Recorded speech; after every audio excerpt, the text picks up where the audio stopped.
보석이 하루 판다고 나옵니다. 안 나오죠. 그럼 그때는 광부들이 그냥 나오죠. 하루 일을 마치고 나오죠. 나올 때 강목을 쳤다 그렇게 이야기해요. 다시 말하면 오늘 또 헛수고를 했다 그런 뜻이죠. 강목 쳤다. 코로나19 사태로 인해서 실직한 사람들이 일자리를 이리저리 찾아 돌아다녔죠. 그런데 발품을 팔았지만 헛것이 자리를 못 구했을 때, 일자리를 구하지 못했을 때 그분들도 강목을 치며 하루를 보냅니다.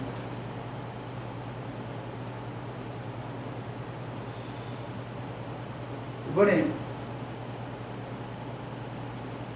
제주도에 같이 갈 일행 중에 한 사람이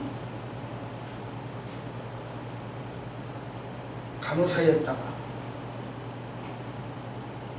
다시 이 요가 강사였다가 그것도 이제 이 코로나 때문에 다 이것저것 해서 그것 때문에 그것도 안 되고 사표를 내고 저 실직을 당하고 이리저리 구하다가 마침 엊그저께 구했대요. 자리를 구했대요. 그러면 이제 그 사람은 어떻게 될까? 이제 지금 그런 문제가 생기죠. 그런 이처럼 자리 실직을 하는 사람들, 자리를 구하지 못하고 여리저리 그러고 있는 사람들, 그런 사람들이 항상 기뻐할 수 있겠는가? 기도한다면 쉬지 말고 기도한다면 뭐라고 기도할 것인가? 범사에 감사할 수 있을 것인가? 설령 그렇게 할 수 있다고 하더라도 그 결과는 무엇일까? 기도한다고 해결되느냐? 하는 비난이 상황 파악을 못하고 희죽되는 하는 비난, 쥐뿔도 없는 것이 감사는 무슨 감사? 하는 조롱 당하지 않을까요? 데살로니가 전서는 예수님의 재림을 집중적으로 말하다가 후반부에 와서 전반부에서는 재림이에요. 그러다가 이 재림을 맞는 사람들은 어떻게 살아야 된다? 라고 하는 후반부는 삶을 이야기하고 있어요. 잘 살아야 우는 사자처럼 선킬자를 잡고 다니는 이 적이들 앞에, 원수 앞에, 사단 앞에 이길 수 있다. 이런 내용. 성숙한 열매를 맺을 수 있다는 거죠. 그래서 오늘은 항상 기뻐하고 쉬지 말고 기도하고 범사에 감사한다. 이걸 한번 이야기를 해보자 그런 뜻입니다. 그럼 벌써 항상 기뻐하라. 성도란 하나님의 불변하시는 사랑, 변함이 없는 사랑으로 구원의 용서를 받은 사람들이 성도예요. 그러므로 성도는 항상 기뻐할 수 있어요. 이 기쁨은 누가 야 너 기뻐해 기뻐해 시켜서 기뻐하는 것이 아니라 자발적으로 솟아나는 내면적 영성이요. 하지만 항상 기뻐하는 것은 성도의 의무이기도 해요. 왜? 오늘 보니까 항상 기뻐하라 그랬으니까. 기뻐하지 않으면 안 돼. 의무는. 그러므로 성도는 상대적이고 일시적인 세상 것에 의하여 기뻐하는 것이 아니라 바로 한 수준 높은 성도의 삶은 내면에서부터 우러나는 기쁨이 있다는 거죠. 세상 그 삶의 어떤 조건에 의해서가 아니라. 성도들의 이러한 삶은 먹어보지 않으면 맛을 모르듯이, 당해보지 않으면 이를 모르듯이 성도의 이런 기쁨을 세상 사람은 몰라요. 안 겪어본 사람은 몰라요. 예수 믿는다고 교회에 앉아있으면서도 겪어보지 않으면 몰라요. 내면으로부터 우러나지 않으면 몰라요. 당해본 사람만 알아요. 일반적으로 이야기할 때 베드로, 야고보, 요한 이런 순서로 이야기합니다. 저 성경 마태복음에서도 그렇게 얘기했죠. 베드로, 요한, 야고보 이렇게 순서가 있어요. 무슨 이야기냐면 중요한 사람을 먼저 써요. 대통령, 국무총리, 그리고 무슨 장관 이렇게 나가죠. 중요한 사람을 먼저 써요.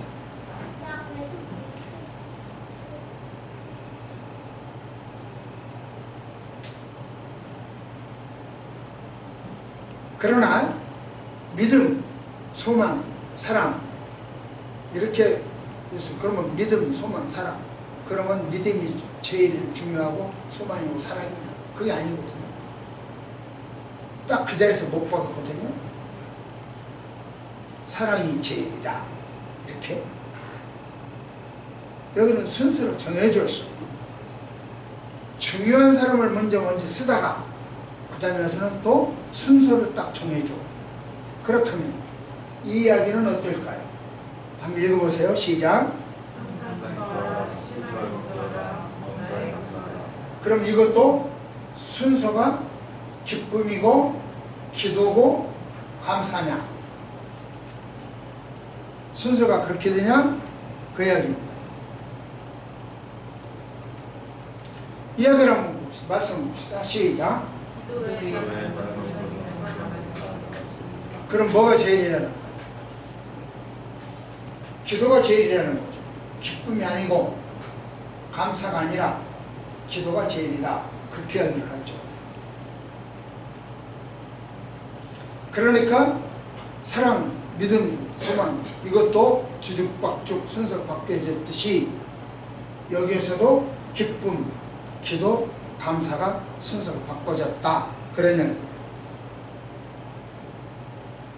왜 그랬을까요? 왜 순서를 뒤바뀌었을까요? 제가 어렸을 때 가스는 전기가 없었죠. 연탄도 없었고 볏짚 별을 쌀을 훑어내고 별을 훑어내고 남은 볏짚을 불때 떼서 밥을 해먹고 방을 따뜻하게 했어요. 그러니까 비가 오면 볏짚이 젖으면 곤란하죠. 그러니까 부엌에다가 이 나무를 가득 채울 수 있을 만큼 채워야 돼. 그런데 부잣집은 볏짚을 채우고 가난한 집은 다른 대용품을 좀 산으로 둘러 다니면서 얻어다가 긁어다가 뭐 주워 모아가지고 조금씩 갖다 놓고 그러기도 하죠. 따라서 부엌은 항상 화재 염려가 있었어요. 어느 날 비가 왔어. 저 한 집에 불이 났어요. 동네 사람들이 다 모였어. 모여서 불을 꺼 양동이를 가져오는 사람, 양동이로 물을 가져오는 사람, 어떤 사람은 세숫대로 가져오는 사람, 어떤 사람은 심지어 오줌을 퍼오기도 했어요. 소변을. 그도 그럴 것이 이 마을에 우물 하나 또는 두 개가 있다 하더라도 그 구멍이 이렇게 작아. 그런데 깊이는 20-30m 되도록 깊어. 그러니까 거기서 두레박으로 물을 떠올리다 보면 요리 붙이고 저리 붙이고 한 사람이 아니라 여러 사람이 해야 돼. 더욱 그렇고. 그러니까 실제로 올라오는 것은 뭐 이 한두 컵 정도 좀 올라올 정도예요. 그렇기 때문에 어떻게 그 물을 활활 타오르는 불을 끌 역부족이야. 그러니까 소배에라도 갖다 끼얹어요. 동네 사람들은 그렇게 열심히 불을 끄는데 그러면 주인은 못해요. 그 시간에 주인. 그 주인은요, 전라도 사투. 그 주인은요, 아무 소리, 아이고 어쩐다냐, 아이고 어쩐다냐, 아이고 어쩐다냐. 이 전라도 사람. 어떻게 할까? 그 소리를 전라도는 어쩐다냐. 아이고 어쩐다냐, 아이고 어쩐다냐. 그냥 그러면 다 아무것도 없어. 하지를 않아요. 불 꺼주는 사람은 동네 사람.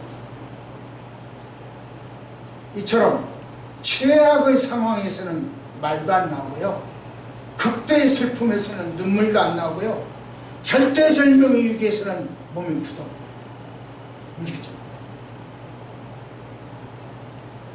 우리가 생각할 때는 기도해야 할 상황인데 기도하는 어떻게? 무슨 말이냐? 기도도 마음이 편해야 기도가 나와. 실컷 부부싸움하고 기도한다? 어느 정도 가라앉고 난 다음에야 그때야 콧물 눈물 나오면서 이제 기도. 그러게 하나님은요, 기쁨을 먼저 주셨어요. 기쁨을 주시고 기도할 여건을 제공하고 기도하라, 기뻐하라. 기쁨을 주고 나서 기도하라. 기도에서는 감사합니다.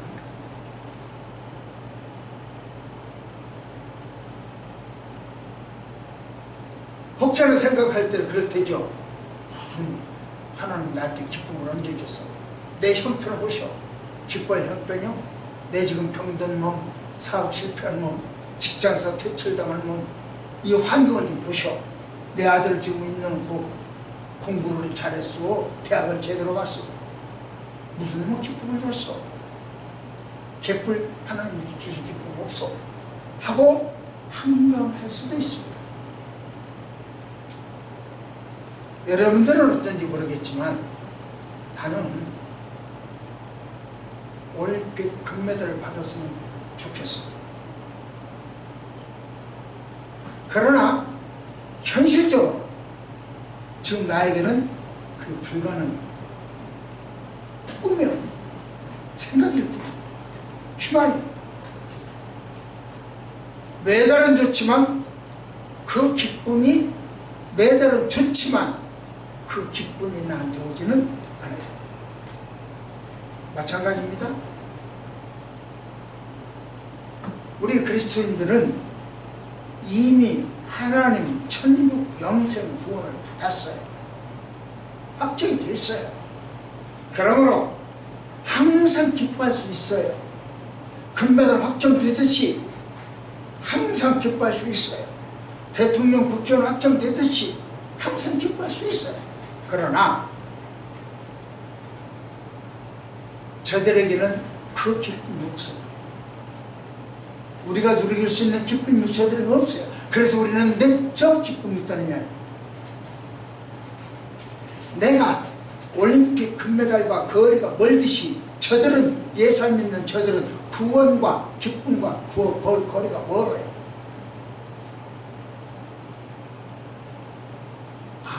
아련하겠죠. 어떤 사람이 말을 되죠? 그래, 너희들은 그 영생인지 무엇인지 그걸 가져라. 나는 금메달을 갖겠다 하고 영생, 복락, 구원을 무시할 수도 있겠죠. 그러나 저는 단호하게, 단연히 여러분들에게 말씀드린다고 한다면 금메달과 영생, 복락은 비교가 안 됩니다. 왜냐하면 올림픽 금메달은요, 상대적입니다. 내가 이 아이를 죽이지 않으면 내가 메달을 못 받아요. 그러니까 반드시 깝셔야 돼요. 권투 보세요. 때려 죽일 것 같죠? 내지름 보세요. 팔로 부러뜨릴 것 같죠? 유도 보세요. 날려버릴 것 같죠? 상대를 완전히 까부셔버려야 자기가 매달을 받을 수 있어요. 그러나 영생복락은, 천국의 영생은, 여러분과 내가 가지고 있는 영생은 그러질 않아. 그 사람과 함께 손잡고 갈 수가 있어. 동행할 수가 있어. 이게 달라. 그러니 금메달과 우리 영생복락과는 비교가 안 돼요. 또 있어요. 올림픽 금메달은요, 시한부예요. 그 효력이 시한부예요. 여러분 알다시피 내가 받는, 나도 지금 연금을 받잖아요. 연금 받는 것도 시한부예요. 내가 살아있을 때만 연금 받아. 나 죽으면 그걸로 끝이야. 올림픽 메달도 마찬가지죠. 영원성이 없어. 그러나 영생복락은 땅에 있을 때도 복을 받고 누리지만 하늘나라 갈 때까지 죽어서도 복을 받고 누려요. 영원해. 그러니까 은메달, 금메달하고 영생복락하고는 비교가 안 되는 거예요. 그뿐 아니요. 아까 이야기한 대로 연금은 살아있는 동안, 금메달은요, 금메달은 6천만 원을 받아요. 상금으로. 그리고 매월 100만 원씩을 받습니다. 그런데 우리가 받는 연금, 하나님한테 받는 돈은 그거가 비교간도 통성하다고 했어요. 사실 요즘 매월 100만 원 갖고 살겠어. 최선을 일생을 바쳐서 금메달 따가지고 연금 매달 100만 원 받아서 살겠냐고. 요즘 100만 원 갖고 살겠어. 용돈도 안 되죠. 유천비도 안 되잖아. 우리 성도들이 받는 연금은 죽어서도, 죽도록, 이 땅에 살아있을 때는 물론과 죽어서도 풍성해요. 우리가 받는 영생복락의 탁월함이 또 있어요.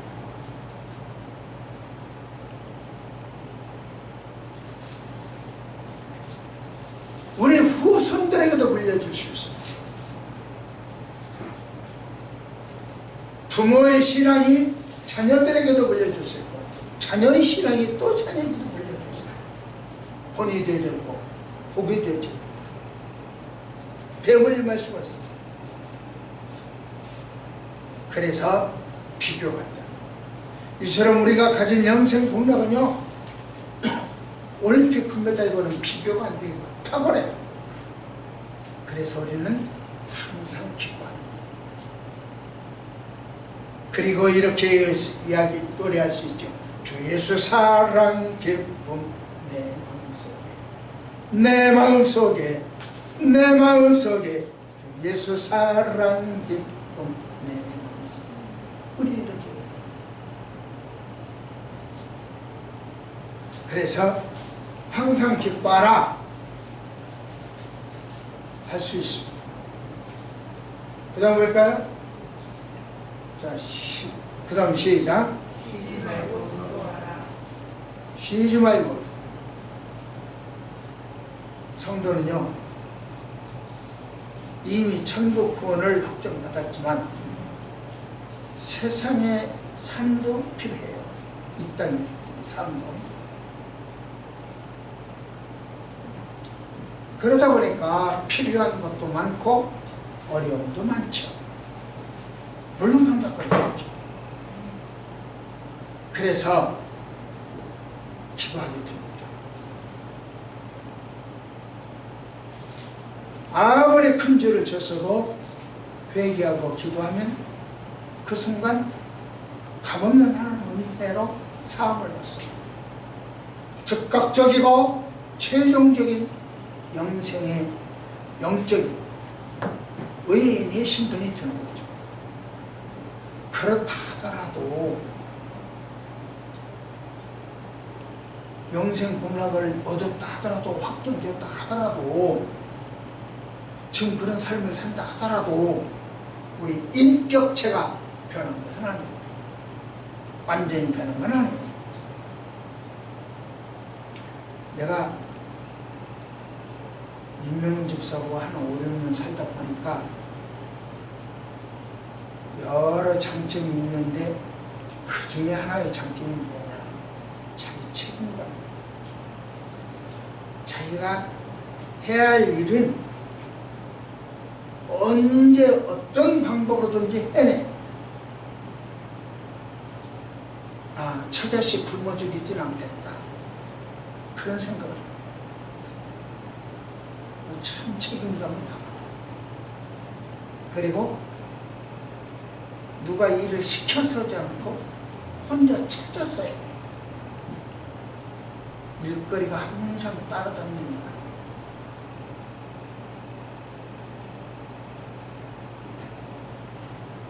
바삐 살겠다. 직장 없고 실직 없고 할 일 없어서 빈둥대지는 않겠다. 이런 생각을 합니다. 인격 그 사람 삶이 편해. 평생. 그러나 우리 인격과 삶이 점점 좋아지는데 예수 믿고 회개했다고 해서 한꺼번에 착 바꿔지는 건 아니에요. 콩이 싹이 나가지고 콩나물이 점점 어느 땐가는 보니까 갑자기 이만큼 길어져 있는데 길이는 보이지 않아요. 자라는 거죠. 손톱도 그렇고 머리카락도 그렇고 자라는 것이 안 보여요. 그래서 우리 인격의 변화, 성화되어지는 과정이 쇠퇴도 있고 발전도 있고 그런 것을 거듭하는 반복되어지면서 성장을 해요. 그렇기 때문에 성도는 하나님의 도움이 필요해요. 쇠퇴할 때 도움이 필요하고 성장할 때 감사하다고 감사가 필요해요.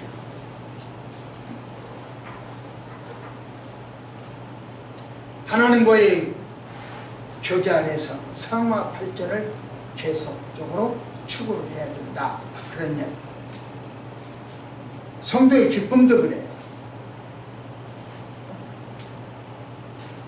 성도가 기쁨의 삶을 지속하는 방법도 하나님과의 교제로 가능한 거예요. 인간의 힘만으로는 하나님과의 교제가 없이는 기쁨이 계속될 수도 없고 유지될 수도 없어요.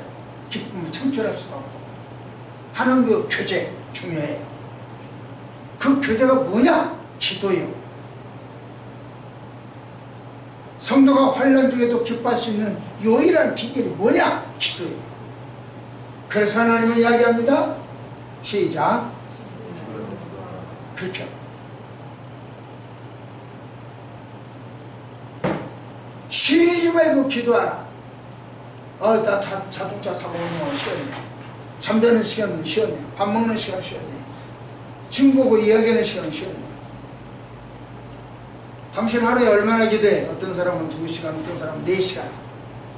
어떤 목사님은 16시간 기도. 어떤 성도는 4시간, 어떤 성도는 2시간. 어떤 목사님은 8시간 기도. 대단합니다. 나는 그 옆에도 봅니다.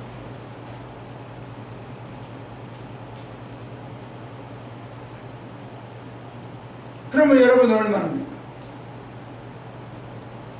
시작. 여기 보면 이게 1시간이야, 1시간. 60분. 영어로도 원와요가 되었어요. 60분. 그러면 61분 기도하면 참 예수님보다 잘한 거고 59분 하면 이 묻은 것이고 60분 하면 잘했다. 인문 완수했다. 그런 시기가 이렇게 문자로 해석할 수가 없잖아요. 기도하는 정신으로 살아라. 현실적으로 기도를 중단하지 않을 수는 없지만 최대한 기도를 일상화해라. 이런 이야기죠. 사실 우리는요, 이런 어떤 형식을 갖춘 기도보다 형식이 없는 기도, 뭐 예배가 대면 예배가 있고 비대면이 있고 예배가 그러는 건데 형식을 갖추지 아니한 기도가 더 많아요. 보세요. 높은 데서 떨어질 때 오 거룩하시고 사랑하시고 은혜가 많으신 하나님 아버지 이런 식으로 기도할 수 있겠어요? 그렇게 형식적인 기도를 할 수 있겠냐?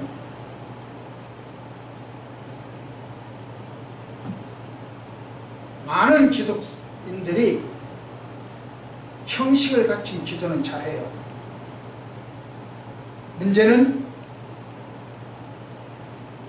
남은 형식을 갖춰서 4시간 기도했다면 남은 20시간 부조리, 부정, 갑질, 시기, 질투, 성범죄, 사기죄 있다는 것으로 보내버렸기 때문에 기독교가 올라갑니다.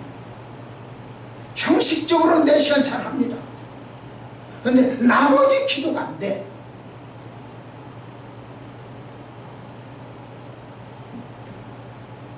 인권이라고 하는 명분으로 동성애를 지지하고 성경을 정면 부정하는 거죠. 그러니까 한국 기독교가 이 모양. 세상에서 지친 영은 교회에 와서 위로받고 쉬어가야 된다. 그러니까 은혜로운 설교를 해야 된다. 징계의 설교, 책망의 설교를 하면 안 된다. 이런 식. 예화나 간증으로 설교가 끝내버리는, 설교 본문은 있지만 본문과 전혀 상관없는 이야기만 잔뜩어다 끝나고, 그렇기 때문에 이단들이 이게 성경이야 하고 들이밀면서 한 조목 한 조 한 구절 구절구절 대주면 아 그런가? 이단한테 그런 당위점 같은 귀에 듣긴 좋은 설교만 하다 보니까 성도들도 또 오늘 기도지 이런다. 말씀을 먹으면 이런다. 원리대로 하지 마요 이런다고. 그러니까 이단들이 탁 달라붙어서 성경을 들이대면 바꾼다. 결국 기도 많이 하는 사람들, 훌륭한 사람들이 이단을 양성했다, 그렇게 역설적인 이야기가 되어버려요. 나는 몇 시간 기도한다 라고 아니라 나는 24시간 365일 기도 시간이다. 이렇게 해야 돼요. 삶 자체가 기도여야 됩니다. 그러면 우리의 삶을 하나님께서 받아주시고 인도해 주시고 있습니다.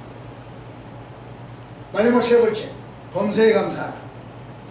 말씀 읽습니다. 시작. 범사에 감사하라. 모든 일에 감사하라. 가능할까요? 이 말은 자기 생각에는 맞지 않아도 감사하라 그런 뜻이에요. 자기 생각이 안 맞아도 얼굴 붉히고 풀어라. 어제 어느 목사님, 저 성남에 계시는 목사님 사모님과 같이 잠깐 시간을 보내는 기회가 됐어요. 남편이 자전거를 타고, 남편은 자전거 타기를 좋아하고 자기는 산악오기를 좋아합니다. 그런데 자전거 타는데 그 일행이 10명이 탄대요. 그러니까 모란시장에 가서 고구마 2만 원 사왔더라고요. 짜왔더라고요. 2만 원을 사다가 10개를 사서 삶아가지고 싸주면서 목사님들 하나씩 나눠주옵소서 하고 준대요. 그러면은 그 목사님이 돈도 많다, 무겁게 이런 거 들고 다니라고 하냐, 또 왔다 갔다라고 하냐, 시간도 많냐, 이런저런 잔소리가 많대요. 그러니까 속으로 저도 지랄이네. 목사님이라 앞에서는 이야기를 못 해갖고 속으로는 그렇게 해야겠네요. 그래서 우리가 한바탕 웃었어요. 자기 생각과 안 맞아도 감사해요. 그게 감사해요. 인천 물류창고에서 38명이 죽었죠. 그 가족들이 감사할까요?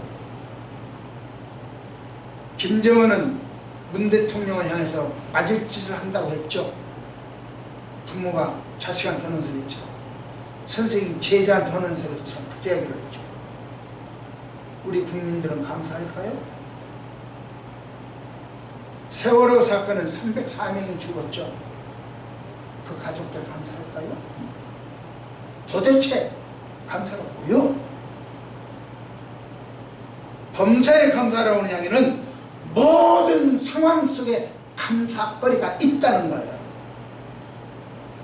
세월호 속에도, 연평해전 속에도,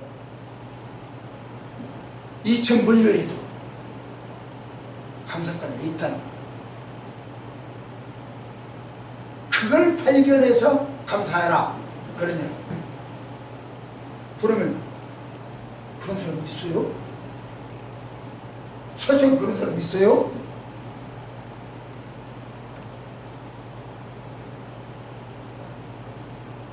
있죠. 그런 사람이 있어요.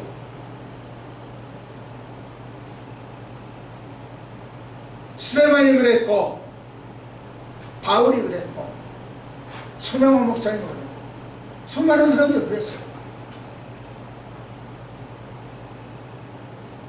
자기에게 주어진 상황 속에서 감사해라. 이게 오늘 우리에게 요구하는 본문의 말씀. 범사에 감사한다는 이야기는 상대방이 잘못됨으로 내가 감사하다 그 이야기가 아니고, 어떤 상황이든 나에게 주어진 상황 속에는 반드시 감사거리가 있다. 불이 났어도 감사, 죽었어도 감사, 실직했어도 감사, 감사거리가 있다는 거예요. 그래서 범사에 감사합니다.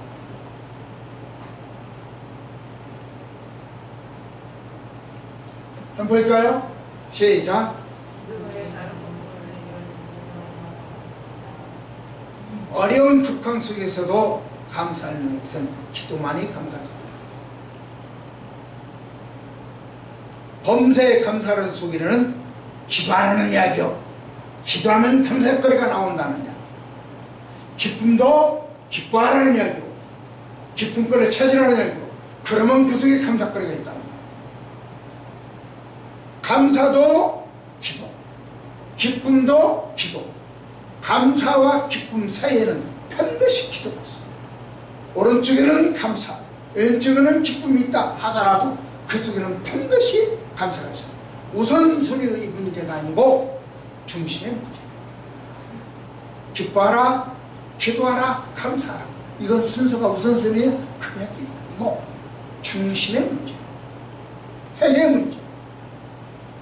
기도가 없는 사람은 기쁨도 없습니다. 기도가 없는 사람은 감사도 못 찾어요. 기도하는 사람과 기도하지 않는 사람, 선택받은 사람과 선택받지 못한 사람, 우리는 주어진 상황에서 어떤 감사를 찾고 어떤 기쁨을 발견합니다.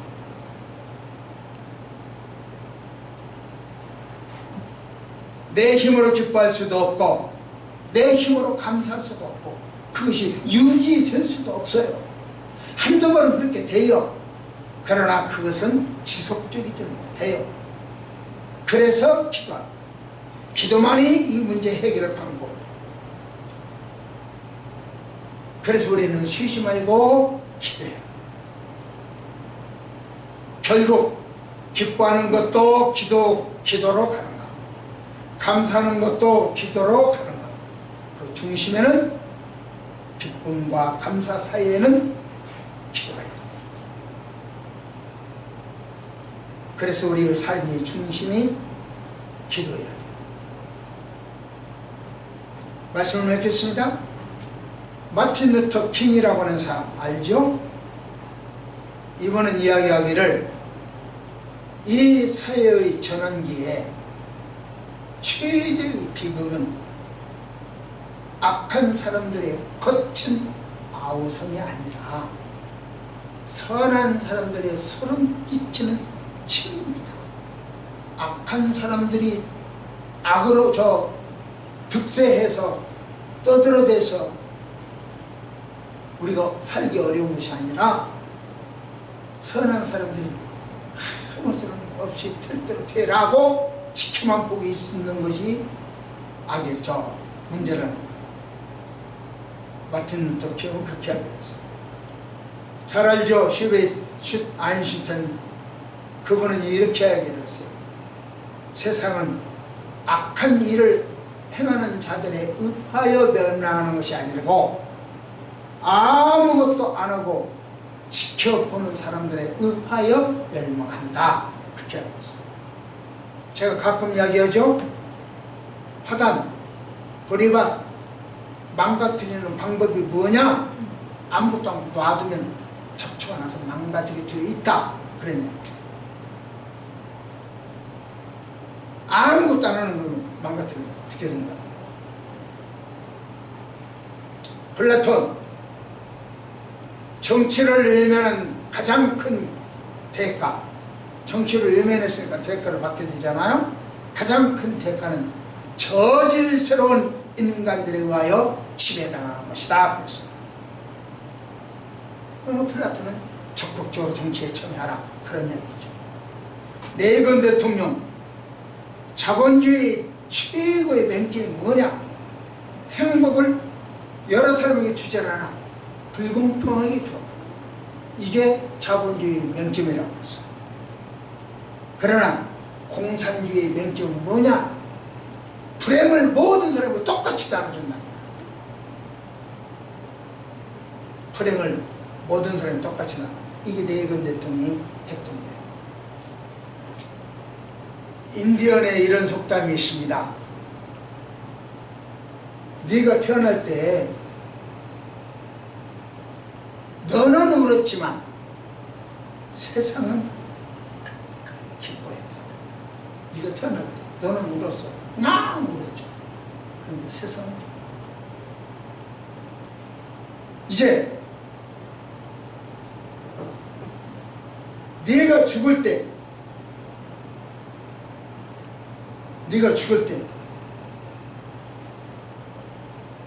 세상은 울겠지. 그러나 너는 기뻐할 수 있는 삶을 살아라. 이게 인디언 속담. 정리합니다.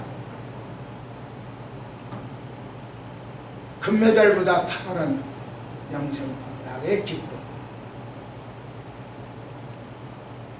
그 기쁨도 기도로 가능해요. 그리고 그 기쁨이 기도가 있을 때 감사가 되어요. 그래서 기쁨과 감사 사이에는 기도가 있어요. 좌청령 의백부처럼 한쪽은 기도를 중심으로, 한쪽은 기쁨, 한쪽은 감사. 이 삶이 여러분과 나와 우리 교회와 우리 민족 위에 가득하기를 축복합니다. 기도하십시오. 하나님, 기쁨과 감사 사이 기도가 있음을 배워줬습니다. 우리의 삶이 기쁘기를 원하고 우리의 삶이 감사하기를 원한다면 우리의 그 중심에 기도하는 저희들 되어지게 하옵소서. 예수님 이름으로 간절히 기도드리옵나이다. 아멘.